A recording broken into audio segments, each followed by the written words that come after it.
ঝোপঝাড়ে দেখাই যাচ্ছিল না রাস্তার পাশে থাকা মাইন ফলক।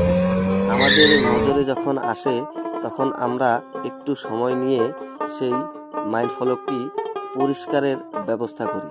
তো আপনারা দেখতেই পাচ্ছেন মাইন ফলকটির আশেপাশে কত ঝোপঝাড় হয়েছে। আমরা একটু পরিষ্কার করার চেষ্টা করতেছি।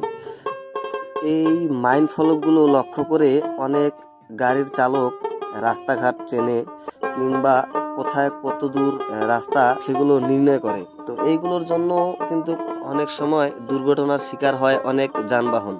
তো পথচারীরা যখন রাস্তা পারাপার কিংবা রাস্তা দিয়ে চলাচল করবে তখন কিন্তু এই মাইন ফলকগুলো তারা ফলো করে। কিন্তু এই মাইন ফলকটি আপনারা দেখতেই পাচ্ছেন একদম ঝোপঝাড়ে ভর্তি হয়ে গেছে। স্থানটি হচ্ছে দেবীগঞ্জ থেকে ভাওলাগঞ্জ রোড, তিস্তার হাটের উত্তরে ব্রিজের পাশেই এই অবস্থা।